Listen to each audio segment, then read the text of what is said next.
Math 11 problem set 25 explanation. In this lesson we want to look at writing the equation of a circle.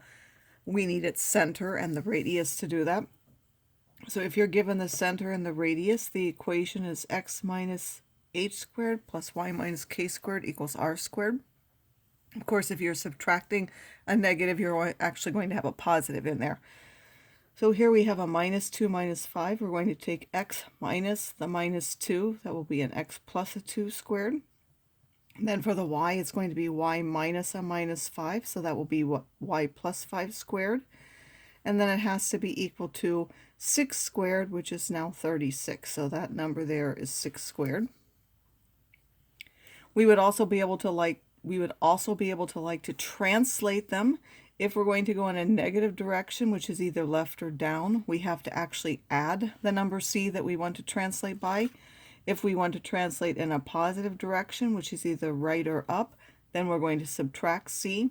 These first two, these affect the x, and down or up affects the y.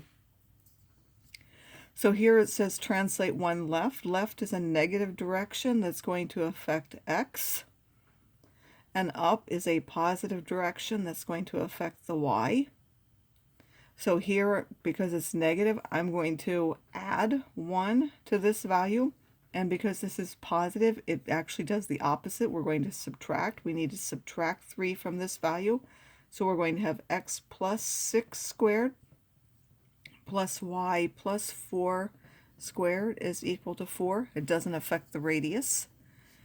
If we're just given the center and a point on the circle and we want to be able to write it, then we have to find the distance between that point and the circle in order to find the radius, because between the center and the outside, wherever it's at, is the length, or the distance between them is the length of the radius. So we're first going to find r. I'm going to use it by the distance formula first and then show you another way to think of that so that you don't have to remember the formula.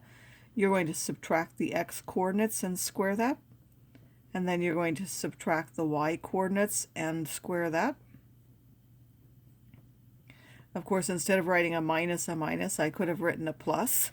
And then in order to just think about it, if you look at this, the difference between 11 and 13 is just 2. So I could have made that 2 squared to begin with. And the difference between 16 and 17 is a 1 there. Or between minus 16 and minus 17 is 1. And that's what you'll get by evaluating these formulas, although they may be minus 2 and minus 1, but when you square them, you get the same thing. And then this will be the square root of 5. So r squared will now be a positive 5 without the square root. So the equation of our circle is x minus 11 squared plus y now minus a minus 16, which is a plus 16 squared, will be equal to 5. And then the last thing that we would like to be able to do is we would like to be able to convert from this general form where we have it all written out into standard form, which is this one. So we're going to complete the square for each variable. So I'm going to take all of the x terms and put them together. The number to complete the square, if you take 2 and divide by 2, that's 1. 1 squared is 1, so the number that I want to add to complete the square is 1. Then I'm going to take the y terms and do the same thing, so that's y squared plus 20y. We now have 20. We need to divide that by 2 to get 10. 10 squared is 100, so I want to add 100 to complete the square for the y. And then you can look at this as, we'll just do it this way here. I'm going to put that plus 97, and then I added this 1, so I have to subtract it. I put this 100, I have to subtract it in order to not change the equation, and then that will still be equal to 0. Then this first part, the number I originally divided by was 1, so that's x plus 1 squared. When I divided that was 10, so this will be y plus 10 squared. That's now completing the square part.